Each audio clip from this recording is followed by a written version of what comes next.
Hello friends, कैसे हैं आप सब। आई होप आप सब बहुत अच्छे होंगे। आज मैं आपके लिए लेकर आई 19 नवंबर से 26 नवंबर के सारे इंपॉर्टेंट करंट अफेयर्स को, जो कि आपके एग्जाम में आने ही वाले हैं। तो चलिए शुरू करते हैं आज का अपना important lecture. Sultan of Johor cup is associated with which sport. Sultan Johor cup किस खेल से संबंधित है। इसमें आपका ऑप्शन हो जाएगा option A cricket, B hockey, C basketball and D tennis. तो इसका आपका आंसर हो जाएगा बी हॉकी। तो ये इस टाइम न्यूज़ में क्यों है तो वो देख लेते हैं। Indian junior men's hockey team ने न्यूजीलैंड को 6-2 से हराकर सुल्तान जौहर कप के सेमीफाइनल में प्रवेश किया और भारतीय खिलाड़ी अमनदीप लाकड़ा ने हैट्रिक लगाई। सुल्तान ऑफ जौहर कप मलेशिया में आयोजित एक वार्षिक अंडर-21 पुरुष फील्ड हॉकी टूर्नामेंट है। नेक्स्ट क्वेश्चन है हमारा लेवेंडर फॉर्म को लेकर। इससे हम इसके कुछ इंपॉर्टेंट फैक्ट भी पता करेंगे कि आखिर लेवेंडर होता क्या है, लेवेंडर फॉर्मिंग क्या होती है, लेवेंडर फॉर्म क्या होता है, वो सब। तो सबसे पहले क्वेश्चन देख लेते हैं। India first ever lavender farm is constructed in which state or union territory. तो भारत का पहला लेवेंडर फॉर्म किस राज्य या केंद्र शासित प्रदेश में बनाया गया है। तो आपका ऑप्शन ए हो जाएगा Uttarakhand, B Jammu and Kashmir, C Assam, D Himachal Pradesh. तो आपका इसमें आंसर हो जाएगा जम्मू एंड कश्मीर। तो भारत का पहला जो लेवेंडर फॉर्म है वो जम्मू एंड कश्मीर के कठुआ जिले के चल्ला गांव में बन रहा है। ये कृषि उत्पादन और किसान कल्याण विभाग के स्वामित्व वाली 2 हेक्टेयर भूमि में फैला हुआ है। यूरोप के मूल निवासी लेवेंडर को 2018 में CSIR अरोमा मिशन के तहत जम्मू कश्मीर संभाग के समशीतोष्ण क्षेत्रों में Indian institute of integrative medicine द्वारा पेश किया गया था और डोडा भारत की बैगनी क्रांति का जन्म स्थान बन गया है। आपसे यहाँ इंपॉर्टेंट क्वेश्चन बन सकता है, पर्पल रेवोल्यूशन, जिनको हम लेवेंडर रेवोल्यूशन भी कहते हैं, तो इसका बर्थ प्लेस क्या है। तो आप बता सकते हैं कि इसका बर्थ प्लेस हो जाएगा डोडा। अब देख लेते हैं कि लेवेंडर होता क्या है। तो लेवेंडर एक टेम्परेट प्लांट है जो सूखे और ठंड की स्थिति को भी सहन कर सकता है और ये ज़्यादातर अगर देखा जाए तो ये मेडिटेरियन सी में पाया जाता है। आपको कमेंट बॉक्स में मेडिटेरियन सी के बारे में बताना है, कौन कौन सी ऐसी कंट्री है जिसका बॉर्डर मेडिटेरियन सी से लगता है, तो ये आपको कमेंट बॉक्स में बताना है। अब है हमारा next question. Which state is the host of 9th international science festival 2023, यानी 2023 में जो भारत अंतर्राष्ट्रीय विज्ञान महोत्सव और जिसका जो एडिशन था वो 9 था। तो इससे भी आपके क्वेश्चन बन जाते हैं। तो इसमें आप देख सकते हैं कि आपको पता होना चाहिए कि जो इंटरनेशनल साइंस फेस्टिवल 2023 का है वो कहाँ पर हुआ था और उसी के साथ साथ कौन सा एडिशन भी हुआ था वो भी आपको पता होना चाहिए। तो इसमें पूछा है कि नवा जो भारत अंतर्राष्ट्रीय विज्ञान महोत्सव 2023 का जो मेज़बान है वो इंडिया में कौन सा राज्य है। तो आपका ऑप्शन हो जाएगा option A Haryana, B Goa, C West Bengal and D Tamil Nadu. तो इसका आपका आंसर हो जाएगा ए हरियाणा। तो 2023 के लिए जो नवा भारत का अंतर्राष्ट्रीय विज्ञान महोत्सव था वो 17 जनवरी से 20 जनवरी 2024 तक फरीदाबाद हरियाणा में होने वाला है। इस एडिशन की जो थीम है वो आपकी हो जाएगी science and technology public outreach in Amritkaal. और आप अगर एक सीरियस एस्पिरेंट है और आप किसी भी एग्ज़ाम की तैयारी कर रहे हैं तो आपको ये पता है कि आपको डे के साथ साथ उस डे की थीम भी पता होनी चाहिए। तो ये आपके लिए एक इम्पॉर्टेंट क्वेश्चन बन जाता है। और इसमें यह भी बताया गया कि इस बार जो इंटरनेशनल साइंस फेस्टिवल है उसमें टोटल 17 थीम होगी। तो ये आपके लिए इम्पॉर्टेंट हो जाता है कि इस साल में कितनी थीम होंगी। तो आपका यहाँ से भी एक क्वेश्चन बन सकता है। नेक्स्ट क्वेश्चन है आपका एन शंकरैया, जो कि अभी रिसेंटली जिनका निधन हुआ है, तो वो किस प्रोफेशन से एसोसिएटेड है। तो आपका ऑप्शन ए हो जाएगा एडमिनिस्ट्रेशन, बी हो जाएगा पॉलिटिक्स, सी हो जाएगा स्पोर्ट्स एंड डी हो जाएगा साइंस। तो आपका इसका आंसर हो जाएगा पॉलिटिक्स। तो एन शंकरैया एक प्रोमिनेंट फ्रीडम फाइटर थे और ये फाउंडिंग मेंबर थे कम्युनिस्ट पार्टी ऑफ इंडिया की। आपको कमेंट बॉक्स में बताना है कि कम्युनिस्ट पार्टी ऑफ इंडिया जो है वो कब फॉर्म हुई थी।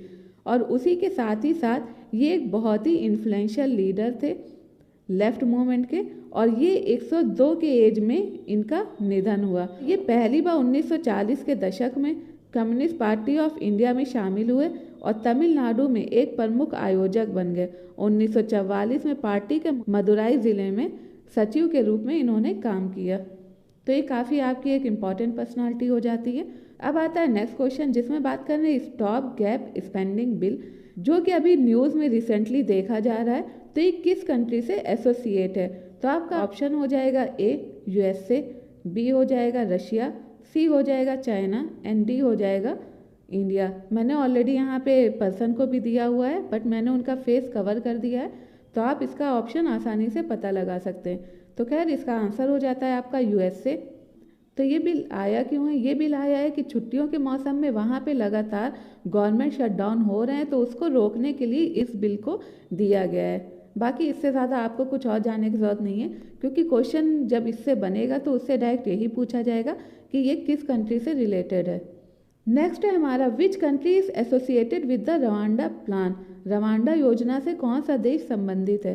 तो आपका ऑप्शन ए हो जाएगा यूके, बी हो जाएगा रशिया, सी हो जाएगा चाइना एंड डी हो जाएगा इंडिया। तो इसका आपका आंसर हो जाएगा यूके। तो इसमें आपका दोनों इम्पॉर्टेंट हो जाता है कि रवांडा प्लान है किसका, कहाँ का है? तो ये यूके का है। और ये है क्या?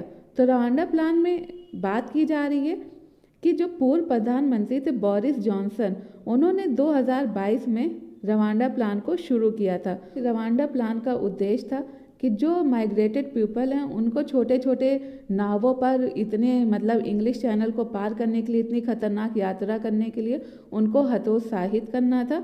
विच institution release the annual green house gas bulletin? कौन सी संस्था वार्षिक ग्रीन हाउस गैस बुलेटिन जारी करती है? इसमें मैंने आपको शॉर्ट फॉर्म के साथ उसकी पूरी फुल फॉर्म भी दे दी है, क्योंकि इस तरह के क्वेश्चन एग्जाम में आते हैं और आपको इशू ना हो, इस वजह से मैंने इसकी फुल फॉर्म भी दी हुई है। तो इसमें आपका ऑप्शन ए हो जाएगा United Nation environment programme, option B हो जाएगा food and agriculture organisation, option C हो जाएगा world meteorological organisation and option D हो जाएगा central pollution and control board. इसका आंसर आपका हो जाएगा WMO। 19th annual green house gas bulletin है, उसके अकॉर्डिंग जो ग्रीन हाउस का कंसंट्रेशन है वो कंटिन्यू बढ़ता जा रहा है, जो कि उसका एक लेवल सेट किया गया था, तो उसके हिसाब से वो बढ़ रहा है और किसी भी तरह का कोई भी इंडिकेशन नहीं मिल रहा है उसको रोकने का, जिसकी वजह से क्लाइमेट वार्मिंग हो सकती है। और इसके लिए जो रिस्पॉन्सिबल गैसेस बताई गई हैं वो हैं आपकी carbon dioxide, methane, nitrous oxide. तो इसी के साथ ही साथ हम देख लेते हैं कि ग्रीन हाउस गैसेस होती क्या हैं। ग्रीन हाउस गैसेस को हम GS के नाम से भी जानते हैं और ये अर्थ की एटमॉस्फेयर में मिलने वाली गैसेस होती हैं जो कि हीट को ट्रैप करती हैं। फॉर एग्जांपल, दिन के दौरान सूरज जो है वो एटमॉस्फेयर में शाइन करता है, जिससे जो पृथ्वी की सतह है वो गर्म हो जाती है, लेकिन रात के टाइम में जब पृथ्वी ठंडी होती है तो वो वापस जो हीट वो एब्जॉर्ब करती है दिन के टाइम में, वो उसको वापस फेंकती है, जिसकी वजह से कुछ हीट जो है वो ग्रीन हाउस गैसेस के थ्रू ट्रैप कर ली जाती है, जिसकी वजह से जो अर्थ का एटमॉस्फेयर है वो मेंटेन रहता है। क्योंकि अगर ऐसा ना हो तो अर्थ बहुत ज़्यादा ठंडी हो जाए, और जब ये बहुत ज़्यादा हो जाती है तो इसी की वजह से ग्लोबल वार्मिंग वाली भी इशू हो रही है। आपको कमेंट बॉक्स में बताना है कि ग्रीन हाउस गैसेस कौन कौन सी होती हैं। नेक्स्ट क्वेश्चन है हमारा महाबली। महाबली जिसे रक्षा मंत्रालय की मेक इन इंडिया पहल के तहत लॉन्च किया गया था, ये क्या है? आपका ऑप्शन ए हो जाएगा submarine, B anti ship missile, C bollard pull tug and D patrol vessel. तो इसका आपका आंसर हो जाएगा सी बुलेट पुल। तो 25T बुलेट पुल जो टग है उसको नाम दिया गया है महाबली, और ये रिसेंटली लॉन्च हुआ था शॉर्ट शिपयार्ड प्राइवेट लिमिटेड के द्वारा भरूच गुजरात में। SBI यानी स्टेट बैंक ऑफ इंडिया ने अभी रिसेंटली किसे अपना ब्रांड एम्बेसडर बनाया है? तो आपका ऑप्शन ए हो जाएगा Amitabh Bachchan, B Mahendra Singh Dhoni, C Mary Kom and D PV Sindhu. तो आपका इसमें आंसर हो जाएगा महेंद्र सिंह धोनी।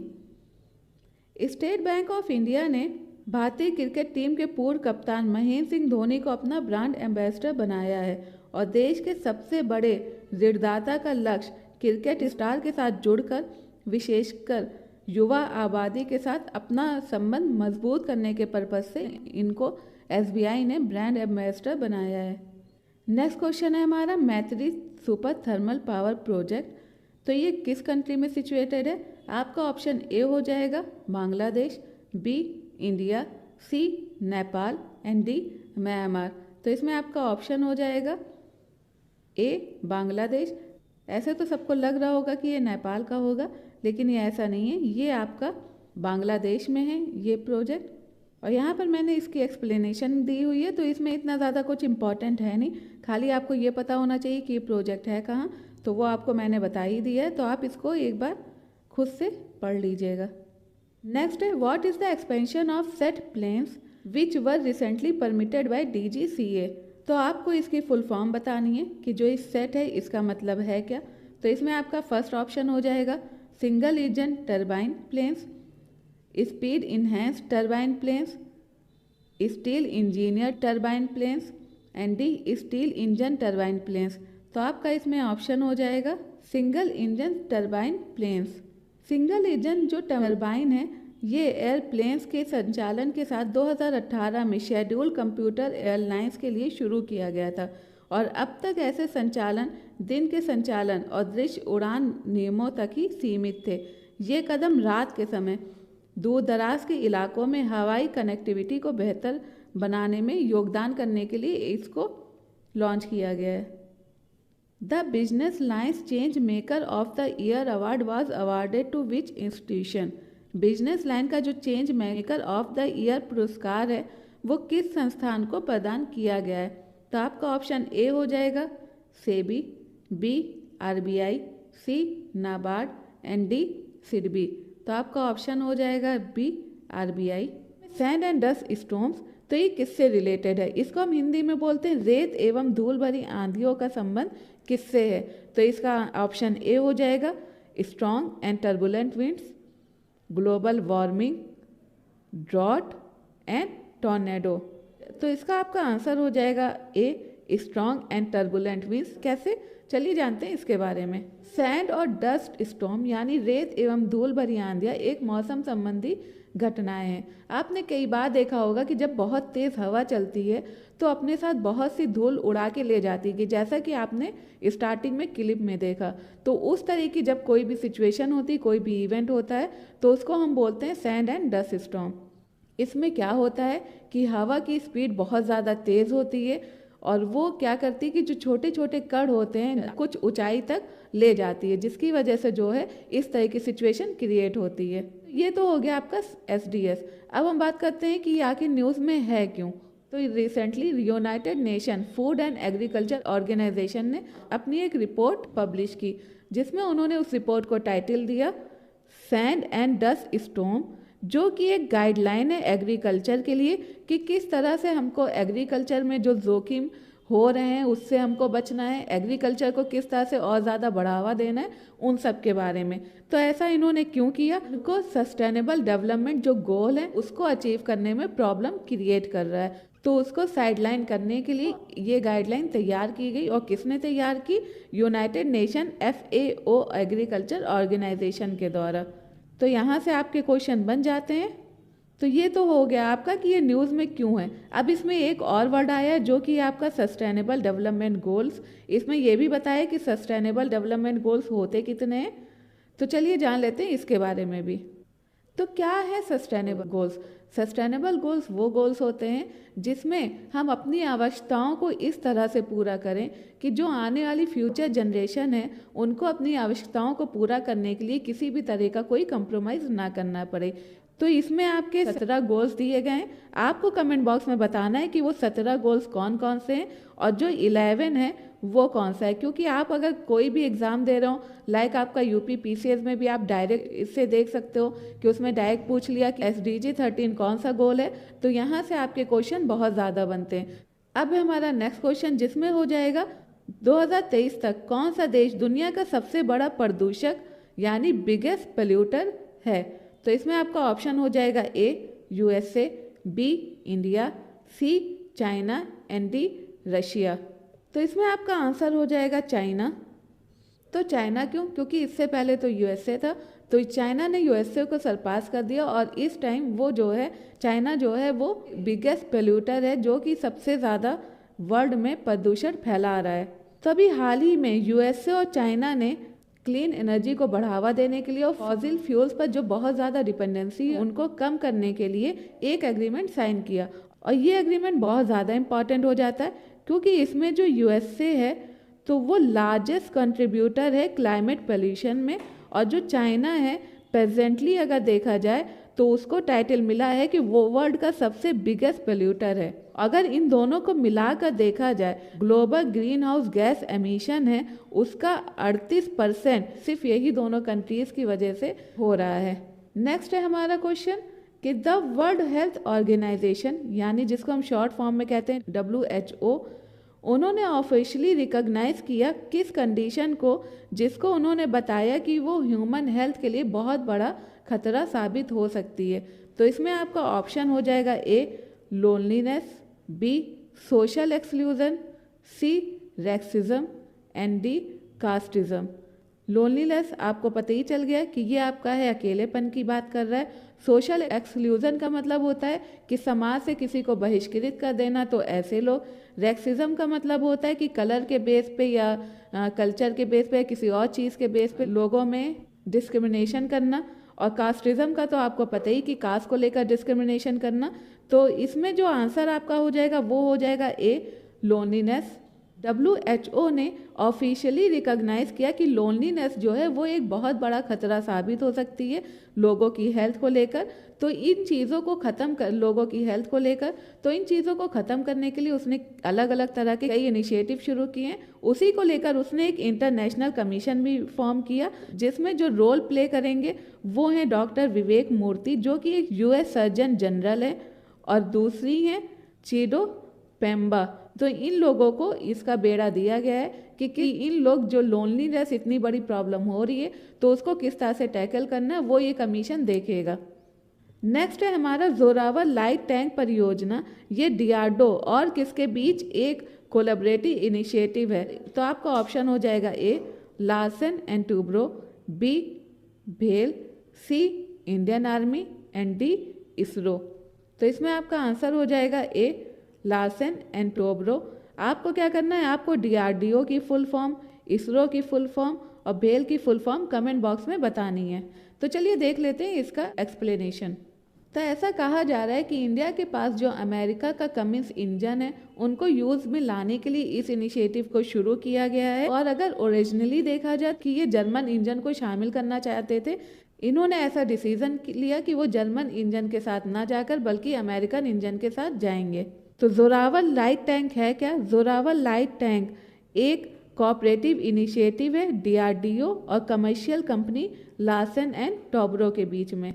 और इसमें कौन सा इंजन यूज हो रहा है? वो हो रहा है अमेरिकन कमिन इंजन्स। नेक्स्ट है हमारा एक्सरसाइज मित्रा शक्ति को लेकर जो कि 2023 में ऑर्गेनाइज हुई थी। तो ये इंडिया और किस कंट्री के बीच में ऑर्गेनाइज हुई है? आपका ऑप्शन ए हो जाएगा Sri Lanka, B Australia, C Iran and D Bangladesh. तो आपका आंसर हो जाएगा ए श्रीलंका। मित्रा शक्ति जो 2023 में एक्सरसाइज हुई है उसका ये 9th एडिशन है और ये एक जॉइंट मिलिट्री एक्सरसाइज है बिटवीन इंडिया एंड श्रीलंका जो कि पूना में शुरू हो गया है। और बाकी इसमें मैंने और भी एक्सप्लेनेशन दे दी है। वैसे तो इसकी नीड नहीं है, बट अगर आपको लगता है कि नहीं आपको और भी बहुत ज़्यादा पढ़ना है, मैं आपको PDF शेयर कर दूंगी टेलीग्राम पे, आप वहाँ से जाकर इसको पढ़ लीजिएगा। नेक्स्ट क्वेश्चन जो कि मेंढम मंजपई के को लेकर, ये एक स्कीम है जो कि लॉन्च की गई है किस स्टेट के द्वारा। और ये स्कीम लॉन्च करने का जो रीज़न था वो था कि जो प्लास्टिक है उसके उपयोग पर, प्लास्टिक के यूज़ पर अंकुश लगाने के लिए, कंट्रोल करने के लिए, नियंत्रण करने के लिए इस स्कीम को लॉन्च किया गया। और इस स्कीम को लॉन्च करने के लिए कौन सा स्टेट है तो उसमें हम ऑप्शन देख लेते हैं। हालांकि मैंने मैप दिया ही हुआ है, तो अगर आप एक सीरियस एस्पिरेंट होंगे तो आपको पता ही होगा कि मैं किस स्टेट की बात कर रही हूँ, लेकिन फिर भी मैं आपको ऑप्शन देती हूँ, आप उसका आंसर कमेंट बॉक्स में बताइएगा। तो आपका ऑप्शन ए हो जाएगा Orissa, B Andhra Pradesh, C Kerala and D Tamil Nadu. तो इसमें आपका आंसर हो जाएगा डी तमिलनाडु। तो 2021 में जो तमिलनाडु के चीफ मिनिस्टर हैं MK स्टैलिन, उन्होंने इस स्कीम को लॉन्च किया था। Which European country announce to discontinue its golden visa initiative from 2024? किस यूरोपीय देश ने 2024 से अपनी गोल्डन वीज़ा पहल को बंद करने की घोषणा की है? इसमें आपका ऑप्शन हो जाएगा A France, B Netherland, C Belgium and D Denmark. तो इसमें आपका आंसर हो जाएगा बी नीदरलैंड। तो उन्होंने ऐसा क्यों किया, चलिए जानते हैं इसके बारे में। तो 2013 में शुरू की गई डच गोल्डन वीज़ा पहल नीदरलैंड के आर्थिक विकास को प्रोत्साहित करने के लिए डिज़ाइन की गई थी और इसके तहत जो फॉरेन इन्वेस्टर्स थे उनको डच के बिजनेसेस में कम से कम 12,50,000 यूरो को कंट्रीब्यूट करना था। ये कार्यक्रम कई अन्य देशों के लक्ष्यों के अनुरूप था जो समान निवेश योजनाएं पेश करते हैं। इसी वजह से जो नीदरलैंड है उसने जनवरी 2024 से अपना गोल्डन वीज़ा कार्यक्रम को बंद करने का फैसला लिया है। नेक्स्ट क्वेश्चन है हमारा, who is the first recipient of Manohar Parrikar Yuva scientist award? मनोहर पर्रिकर युवा वैज्ञानिक पुरस्कार के पहले प्राप्तकर्ता यानी जिनको सबसे पहली बार पुरस्कार मिला वो कौन है? तो इसमें आपका ऑप्शन हो जाएगा A doctor Madhav Raj S, B P Veeramuthuvel, C Ritu Karidhal and D Kalpana Kalahasti. तो इसमें आपका आंसर हो जाएगा A doctor Madhav Raj S. तो इसरो के युवा राव सैटेलाइट सेंटर के डॉक्टर माधव राज को एस मनोहर पर्रिकर युवा वैज्ञानिक पुरस्कार दिया गया जो कि इसके पहले प्राप्तकर्ता बन गए हैं और इस पुरस्कार में 5 लाख रुपए का नगद पुरस्कार दिया गया जो कि अब तक के साइंस एंड टेक में दिए जाने वाले कैश प्राइज में सबसे ज़्यादा हाईएस्ट प्राइज है और उसके साथ ही साथ इनको एक सिटेशन भी दिया गया है। तो ये पुरस्कार उनको दिया गया क्योंकि उन्होंने चंद्रयान 3 के मिशन के पावर डिसेंट प्रक्षेप पथ को डिज़ाइन किया और ये प्राइज गोवा सरकार के द्वारा स्थापित किया गया है। नेक्स्ट है हमारा, which country hosted the Voice of the Global South Summit recently? हाल ही में किस देश ने Voice of the Global South Summit की मेज़बानी की? तो इसका आपका ऑप्शन हो जाएगा A India, B Indonesia, C Sri Lanka, Denmark. तो इसका आपका आंसर हो जाएगा ए इंडिया। तो इंडिया ने हाल ही में वर्चुअल फॉर्मेट में दूसरी voice of the Global South Summit की मेज़बानी की। इसमें जो फर्स्ट समिट थी वो हुई थी 12-13 जनवरी 2023 में और ये जो ग्लोबल साउथ का जो टर्म है ये पहली बार यूज़ किया गया था कार्ल ऑगलेस्की के द्वारा जो कि एक लेफ्टिस्ट अमेरिकन ऑथर हैं और एक पॉलिटिकल एक्टिविस्ट ने दशकों के बाद लोकप्रियता हासिल की। अब हम देख लेते हैं अपना नेक्स्ट क्वेश्चन जिसमें हमारा हो जाएगा, विच is the Cambridge dictionaries word of the year 2023? 2023 के लिए कैम्ब्रिज डिक्शनरी का वर्ष का शब्द कौन सा है? ऑप्शन ए हो जाएगा hallucinate, B manipulate, C backfire and D depression. तो इसमें आपका आंसर हो जाएगा ए हेलुसिनेट। तो इस वर्ड को चुनने का जो इनका पर्पस था वो ये था कि इससे लोगों को ये पता चलेगा कि लोग एआई के बारे में बात क्यों कर रहे हैं। नेक्स्ट क्वेश्चन है हमारा, as per the CDC WHO report around 11 lakh children in India missed their first dose of the which vaccine? CDC WHO report के अनुसार भारत में लगभग 11 लाख बच्चे किसके टीके की पहली खुराक लेने से चूक गए हैं? तो इसमें आपका ऑप्शन हो जाएगा A COVID, B measles, C pneumonia and D rubella. तो इसमें आपका ऑप्शन हो जाएगा बी मीजल्स। अगर 2022 की रिपोर्ट के हिसाब से देखें तो भारत में अनुमानित 11 लाख बच्चे खसरे के टीके की पहली महत्वपूर्ण खुराक लेने से चूक गए और ये बताया गया है CDC WHO की रिपोर्ट में। रिपोर्ट के अनुसार भारत उन 37 देशों में शामिल है जहां पे 2022 में बड़े या विघटनकारी प्रकोप देखे गए हैं खसरे के।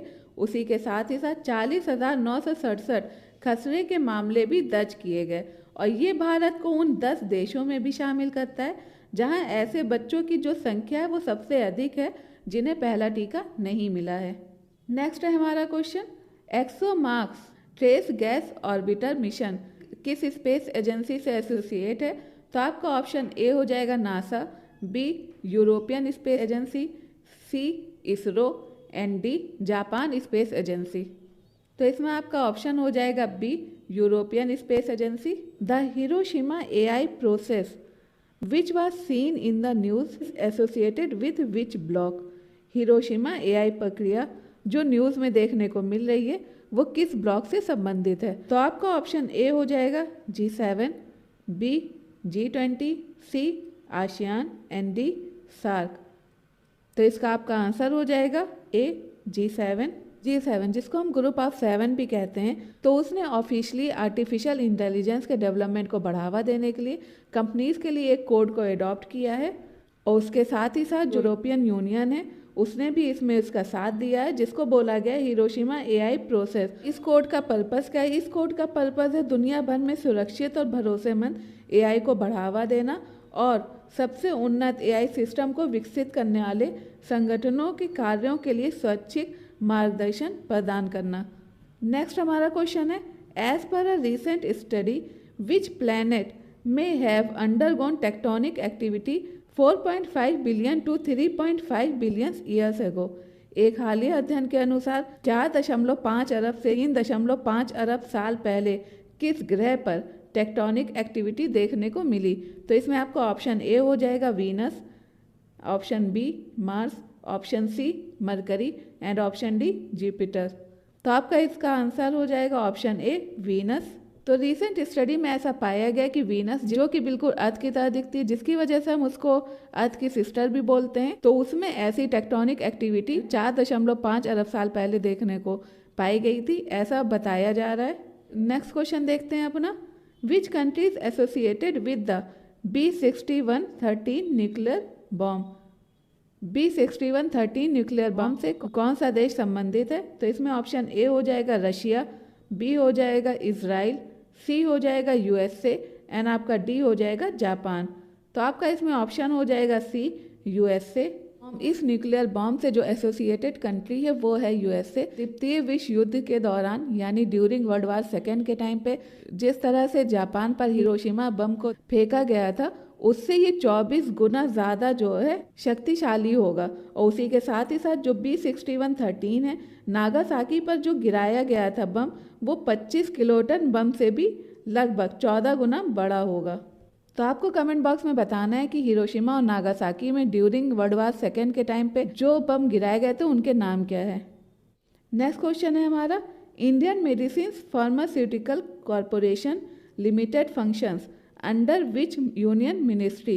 इंडियन जो मेडिसिन है तो वो किस केंद्रीय मंत्रालय के अंतर्गत काम करता है। तो आपका ऑप्शन ए हो जाएगा ministry of AYUSH, option B हो जाएगा ministry of chemical and fertilizer, option C हो जाएगा ministry of health and family welfare and option D हो जाएगा नन ऑफ द एबव। तो आपका इसका आंसर हो जाएगा ए मिनिस्ट्री ऑफ आयुष। यहाँ पर मैंने आपको पूरी एक्सप्लेनेशन दे दी है, तो अगर आप इसको देखना चाहते हैं तो आप इसको खुद से भी देख लीजिएगा, इसमें कोई इतना इंपॉर्टेंट डेटा नहीं है। नेक्स्ट क्वेश्चन है हमारा, which countries are host of AI safety summit in 2024। 2024 में एआई सुरक्षा शिखर सम्मेलन के मेज़बान कौन से देश होंगे। तो आपका ऑप्शन ए हो जाएगा South Korea and France, B हो जाएगा Japan and South Korea, C हो जाएगा India and Sri Lanka and D हो जाएगा फ्रांस एंड जर्मनी। तो आपका ऑप्शन ए हो जाएगा साउथ कोरिया एंड फ्रांस। ये समिट साल में 2 बार होती है, जिसमें साल के जो मिड में ये समिट जो होगी 2024 की, तो उसको होस्ट करने वाली कंट्री होगी साउथ कोरिया। 2024 के लास्ट के टाइम पे जो समिट होगी उसको होस्ट करेगा फ्रांस, और इस साल की समिट को होस्ट करने वाली जो कंट्री वो है आपकी UK. Ganymede is the largest moon of which planet. Ganymede किस ग्रह का सबसे बड़ा चंद्रमा है। तो आपका ऑप्शन ए हो जाएगा जुपिटर, बी हो जाएगा सैटर्न, सी हो जाएगा मार्स एंड डी हो जाएगा मरकरी। तो आपका इसमें ऑप्शन हो जाएगा ए जुपिटर। आपको कमेंट बॉक्स में बताना है कि जुपिटर में टोटल कितने मून हैं। तो इसमें बात करें नासा की जूनो मिशन ने गैनीमेड, जो कि जुपिटर का सबसे बड़ा चंद्रमा है, की सतह पर खनिज लवण और कार्बनिक यौगिकों का पता लगाकर एक उल्लेखनीय उपलब्धि हासिल की है। और ये जो महत्वपूर्ण डेटा है वो गैनीमेड के करीबी उड़ान के दौरान Jovian infrared auroral mapper JIRAM spectrometer का उपयोग करके एकत्र किया गया था। तो ये बहुत ही ज़्यादा इम्पॉर्टेंट हो जाता है, क्योंकि जो गैनीमेड की उत्पत्ति है और उसके जो गहरे महासागर की संरचना में बहुमूल अंतर्दृष्टि प्रदान करने में मदद करने वाले हैं। Which city is the host of the Indian photo festival 2023? Indian photo festival 2023 का जो मेज़बान शहर है वो कौन सा है? तो इसमें आपका ऑप्शन ए हो जाएगा Hyderabad, B Ahmedabad, C New Delhi and D Mumbai. तो आपका इसका आंसर हो जाएगा हैदराबाद। हैदराबाद में इंडियन फोटो फेस्टिवल 2023 का 9th एडिशन हुआ है, जिसमें फोटो के माध्यम से क्रिसलिस की रानी राणा वलोना थर्ड की कहानी को फोटो के द्वारा बताया जा रहा है। और राणा वलोना थी कौन? ये मेडागास्कर की अंतिम रानी थी, जो कि 1861 से 1917 तक थी। नेक्स्ट क्वेश्चन है हमारा, ल्यूपेक्स भारतीय अंतरिक्ष अनुसंधान संगठन और किसके बीच संयुक्त प्रयास है? तो आपका ऑप्शन ए हो जाएगा नासा, बी हो जाएगा यूरोपियन स्पेस एजेंसी, सी हो जाएगा जापान स्पेस एजेंसी जिसको हम जाक्सा बोलते हैं, एंड डी हो जाएगा सीएनए। तो आपका इसका आंसर हो जाएगा सी, जापान स्पेस एजेंसी। तो इसके साथ ही साथ हम देख लेते हैं कि ल्यूपेक्स है क्या। तो ल्यूपेक्स 350 किलोग्राम के रोवर के साथ 90 डिग्री लैंडिंग का प्रयास करने वाला चौथा चंद्रमा मिशन है। ये मिशन इसरो और जापानी एजेंसी के साथ मिलकर एक कोलैबोरेटिव प्रयास है। ल्यूपेक्स चंद्रमा के अंधेरे हिस्से पर रोवर को उतारेगा, जिसे शायद ही कभी खोजा जा सकता है। और रोवर लगभग 100 पृथ्वी दिनों तक 1 किलोमीटर इंटू 1 किलोमीटर छेद का पता लगाएगा। ल्यूपेक्स का जो लक्ष्य है वो है सटीक लैंडिंग तकनीक के साथ चंद्रमा के 90 डिग्री छेद पर 350 किलोग्राम के बड़े रोवर को उतारना है।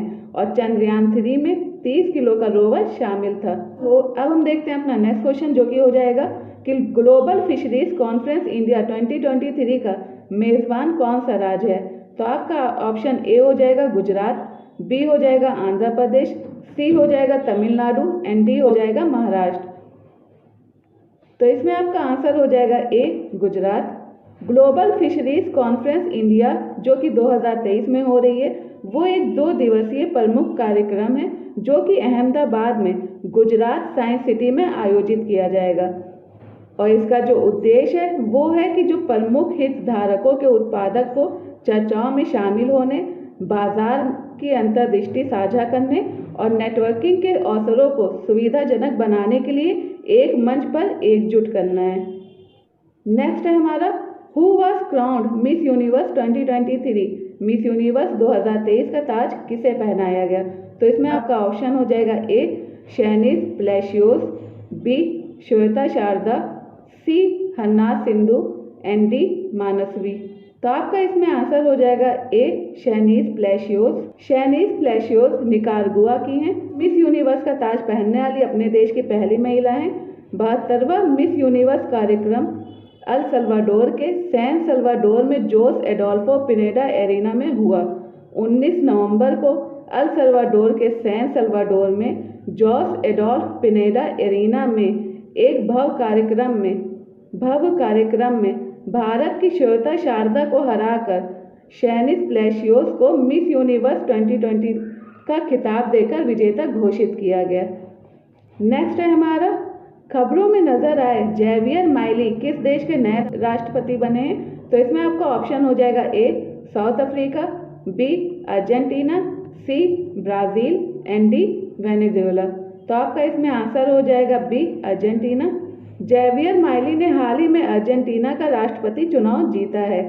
अब हमारा next question, world heritage week प्रति एक वर्ष किस माह में मनाया जाता है? तो इसमें आपका ऑप्शन हो जाएगा A April, B September, C November and D October.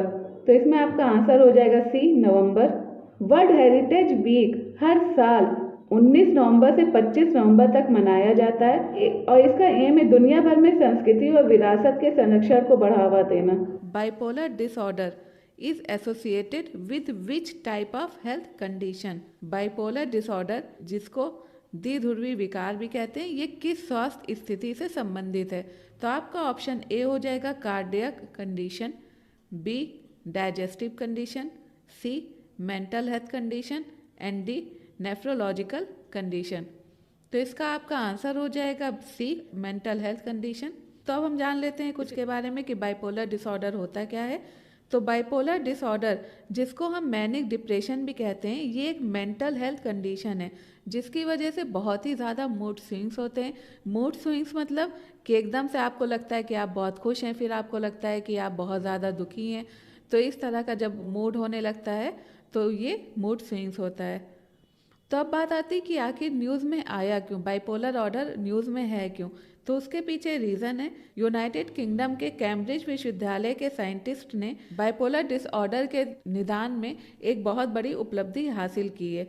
Next question है हमारा, which country has experience a devastating loss of more than half of its glacier surface in the last 6 decades. पिछले 6 दशकों में किस देश ने अपनी ग्लेशियर सतह के आधे से अधिक हिस्से की विनाशकारी क्षति का अनुभव किया है। तो इसमें आपका ऑप्शन ए हो जाएगा पेरू, बी हो जाएगा इक्वाडोर, सी हो जाएगा न्यूजीलैंड एंड डी हो जाएगा बेलारूस।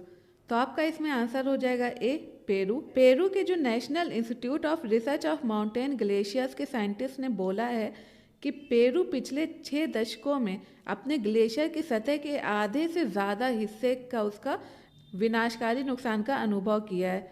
और इसका रीज़न क्या क्या है, वो है आपका क्लाइमेट चेंज, जिसकी वजह से ऐसा देखने को मिला है। क्लाइमेट चेंज के इम्पैक्ट की वजह से 2016 और 2020 के बीच में 175 जो ग्लेशियर्स हैं वो विलुप्त हो चुके हैं, गायब हो चुके हैं। अब है हमारा next question, according to recent WHO report 188.3 million people in India suffer from which health condition while only 37% get diagnosed for it।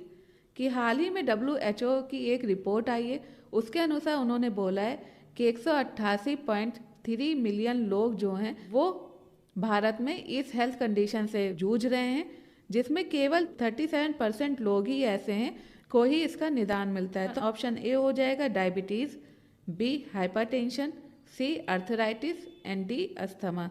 तो इसमें आपका आंसर हो जाएगा बी हाइपरटेंशन।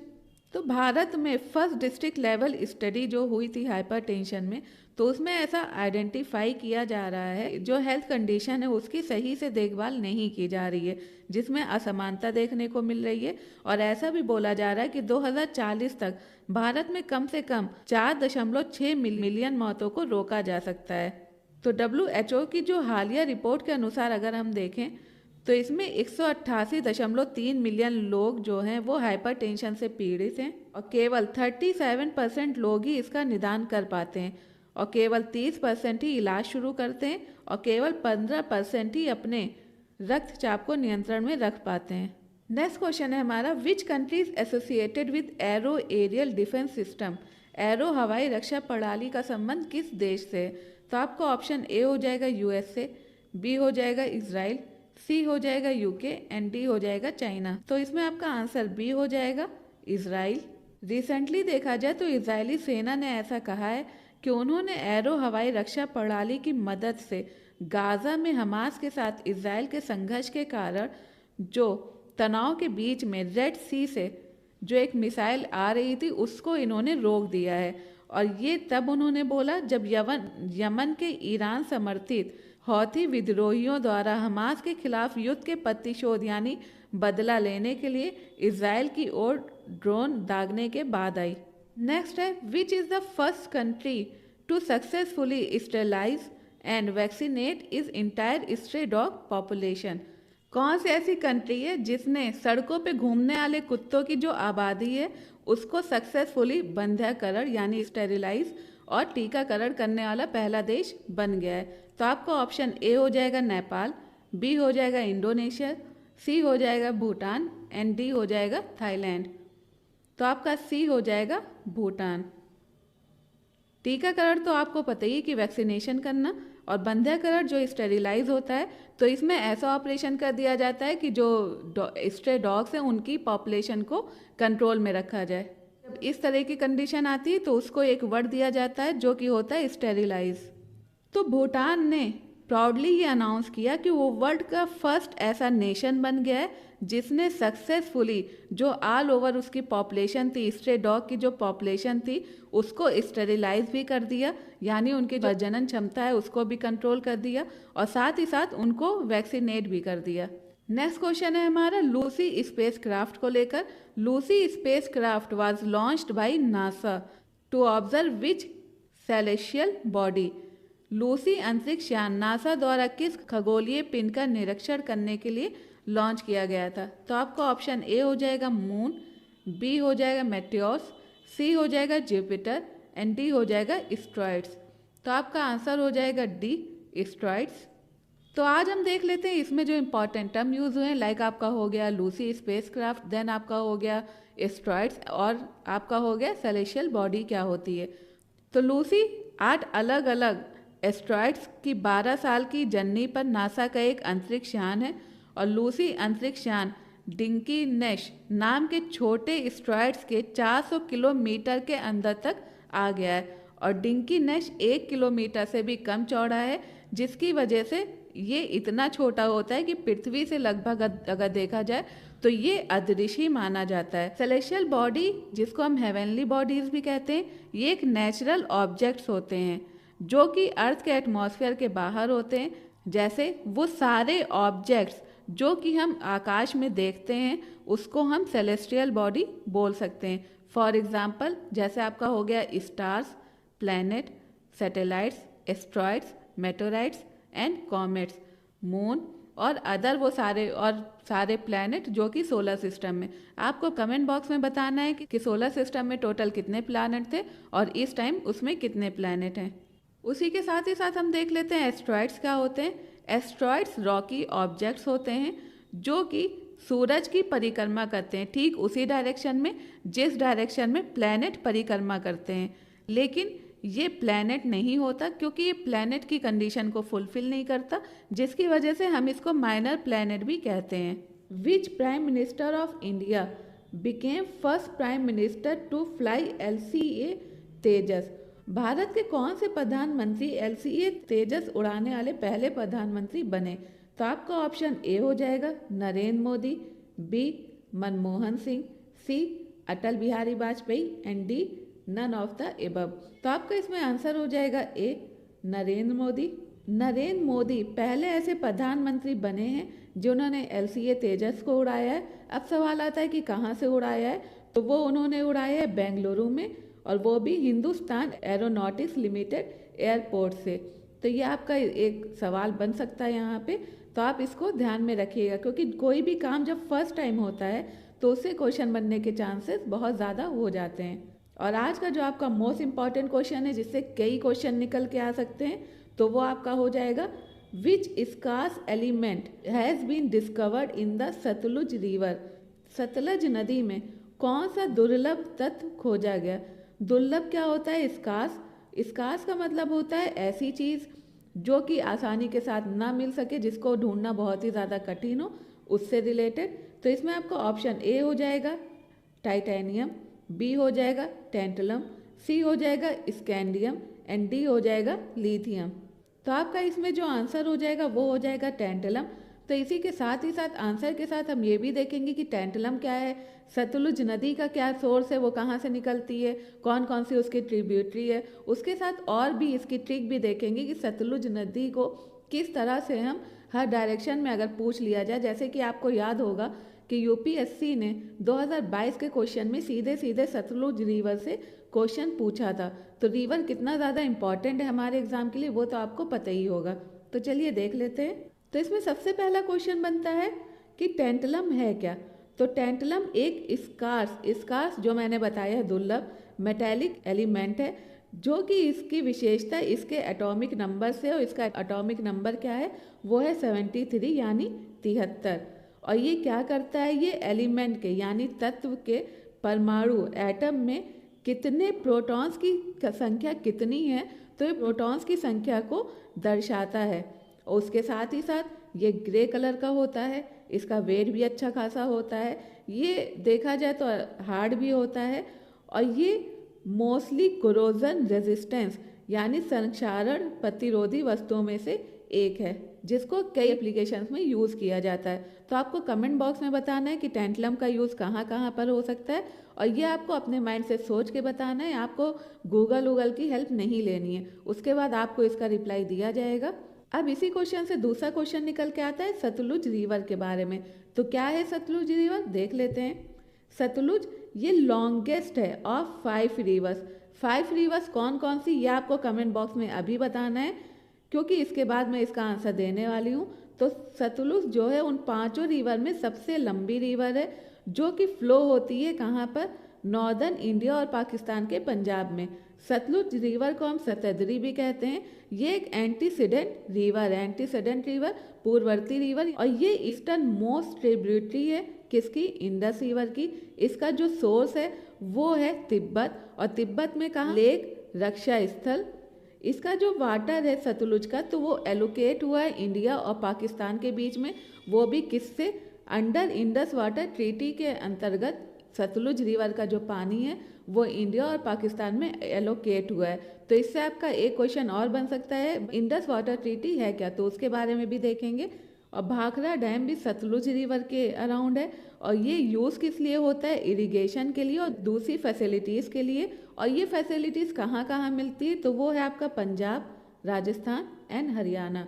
तो ये मैंने आपको बताया हुआ है ऑलरेडी, इसकी PDF भी मिल जाएगी, तो आप जाके टेलीग्राम से डाउनलोड करके एक बार खुद से भी पढ़ लेंगे और शॉर्ट नोट्स बना लेंगे इन सब के, तो फिर आपको कुछ और पढ़ने की नीड नहीं होगी।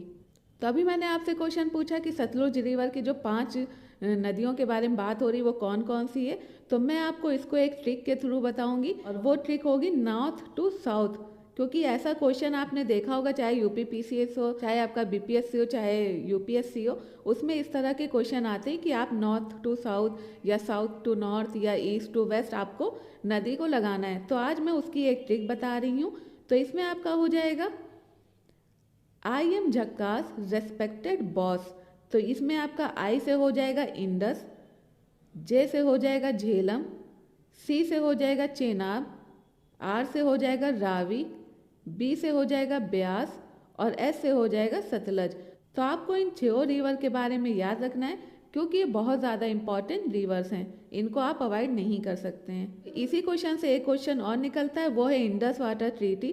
तो इंडस वाटर ट्रीटी है क्या, इंडस वाटर ट्रीटी 1960 में 9 साल की नेगोशिएशंस के बाद इंडिया और पाकिस्तान के द्वारा साइन की गई थी। और इसमें जो मीडिएटर बना था, यानी इन दोनों को एक साथ लाने वाला कौन था, वो था वर्ल्ड बैंक।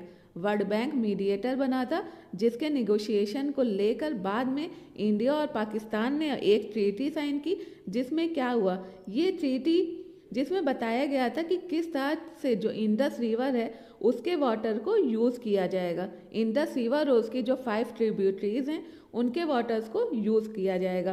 तो ये जो ट्रीटी है उसने प्रिस्क्राइब किया था कि ये जो 6 रिवर हैं इंडस रिवर सिस्टम की जो ये 6 रिवर हैं, तो इनका पानी इंडिया और पाकिस्तान में किस तरह से डिस्ट्रीब्यूट होगा। तो इन्होंने क्या किया, इन्होंने एलोकेट कर दिया वेस्टर्न रिवर। अब यहाँ से भी आपका क्वेश्चन बनता है कि जैसे UPPSC में पूछा गया था कि कौन सी रिवर जो है वो ईस्टर्न है, कौन सी नॉर्दर्न है, तो ये आपको पता होना चाहिए। तो इस ट्रीटी के थ्रू वेस्टर्न रिवर वो कौन कौन सी हैं, इंडस, चेनाब और झेलम। तो ये रिवर दी गई थी पाकिस्तान को अनरिस्ट्रिक्टेड यूज़ के लिए, क्योंकि इसमें जो इंडिया है वो अपने एग्रीकल्चर के लिए, डोमेस्टिक यूज़ के लिए इस पानी को यूज़ कर सकता है।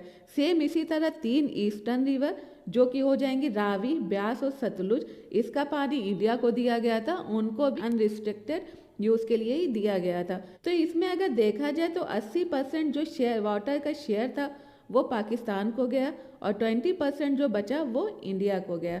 तो यहाँ से आपके क्वेश्चन बन सकते हैं, तो आप इसको देख लीजिएगा। अब हमारा नेक्स्ट क्वेश्चन, जिसमें हो जाएगा विच institution release the 14th emission gap report 2023। Report कितनी ज़्यादा ज़रूरी है हमारे एग्जाम के लिए, यह आपको बताने की नीड नहीं है, आपको पता ही है। तो ये हमें ज़रूर पता होना चाहिए कि कौन सा इंस्टीट्यूशन कौन कौन सी रिपोर्ट को जारी करता है। उसमें सबसे बड़ी बात कि इंडिया की कौन सी रैंक है। तो इसमें आपका ए हो जाएगा United Nation environment programme, B world bank, C food and agriculture organisation, and D world economic forum. तो आपका इसका आंसर हो जाएगा A, United Nation environment programme. तो इसमें बताया गया कि जो 14th एमिशन गैप रिपोर्ट 2023 है, तो ये रिलीज होती है यूनाइटेड नेशन एनवायरनमेंट प्रोग्राम के द्वारा। और इस रिपोर्ट के अनुसार जितनी भी जो इस टाइम नेशनली डिटरमाइंड कॉन्ट्रीब्यूशंस है, फिर चाहे वो कंडीशनल हो या अनकंडीशनल हो, तो अगर उन्होंने 2030 तक पूरे हो जाते हैं तो फिर जो टेम्परेचर है, ग्लोबल का जो टेम्परेचर है वो 2.5 डिग्री तक बढ़ सकता है। और जबकि 2.5 डिग्री तक बढ़ सकता है, लेकिन जो टारगेट इस्टेब्लिश हुआ था पेरिस एग्रीमेंट में वो 2 डिग्री सेल्सियस था, जो कि बहुत ज़्यादा हमारे लिए खतरा साबित हो सकता है। तो उसके बारे में ये बात की जा रही है। साथ ही साथ आपको पता होना चाहिए कि यूनाइटेड नेशन एनवायरनमेंट प्रोग्राम कब आया और वो उसका हेडक्वार्टर कहाँ पे है, कहाँ पे, क्योंकि इसका क्वेश्चन बनते ही है। तो यूनाइटेड नेशन एनवायरनमेंट प्रोग्राम जो है उसका जो शॉर्ट फॉर्म है उसको हम यूनेप कहते हैं। ये इसकी फॉर्मेशन हुई थी 1972 में और इसका हेडक्वार्टर है नैरोबी, केनिया में। और इसका सेक्टर कौन सा है, वो जाहिर सी बात है नाम में भी है एनवायरनमेंट। और इंडिया इसका मेंबर है, तो हाँ इंडिया इसका मेंबर है। अब है हमारा नेक्स्ट क्वेश्चन, जिसमें हो जाएगा atmospheric waves experiment is associated with which space agency. वायुमंडलीय तरंग प्रयोग किस अंतरिक्ष एजेंसी से संबंधित है। तो आपका ऑप्शन हो जाएगा A NASA, B ISRO, C European space agency and D Japan space agency, जिसको हम जाक्सा बोलते हैं। तो इसमें आपका आंसर हो जाएगा ए नासा। एक्सपेरिमेंट है वो किसका है, नासा का है। उसके साथ ही साथ हमको ये भी पता होना चाहिए कि ये है क्या। तो ये एक मिशन है जो कि अर्थ की एटमॉस्फेरिक कंडीशन होती है, वेदर में उतार चढ़ाव होता है, उसके बारे में ये पता करेगा। नेक्स्ट क्वेश्चन है वज्र Prahar 2023 is joint exercise between which countries. तो आपका ऑप्शन ए हो जाएगा India and United State, B India and Sri Lanka, C India and Maldives and D India and France. तो आपका इसमें आंसर हो जाएगा A India and United State. तो ये जो एक्सरसाइज है ये जॉइंट एक्सरसाइज है एक स्पेशल फोर्सेस की, इंडिया और यूनाइटेड स्टेट की, जो कि ऑर्गेनाइज हुई थी कहाँ पर, मेघालय के उमरई कंटेनमेंट में। नेक्स्ट क्वेश्चन है हमारा as per a new study which species has their head all over its body. एक नए अध्ययन के अनुसार किस प्रजाति का सर उसके पूरे शरीर पर होता है, यानी पूरा शरीर ही उसका एक तरह से उसका सर होता है। तो इसमें आपका ऑप्शन हो जाएगा A starfish, B octopus, C jellyfish and D members. तो इसमें आपका आंसर हो जाएगा स्टारफिश, यानी उसका सिर ही उसका पूरा शरीर है। तो देख लेते हैं कैसे। एक जो स्टडी हुई है तो उसमें देखा गया है कि जो स्टारफिश की जो फिजिकल अपीयरेंस है वो बहुत ही ज़्यादा कॉम्प्लेक्स है, उसमें पता ही नहीं चल पा रहा है, क्योंकि उसका एक 3D एटलस क्रिएट किया गया है, जिसमें ऐसा पाया गया है कि जो उसका हेड है, उसका जो सिर है, वो पूरी तरह से उसके शरीर में बिखरा हुआ है, जिससे इस तरह के प्राणियों के विकास में सवाल खड़े हो रहे हैं।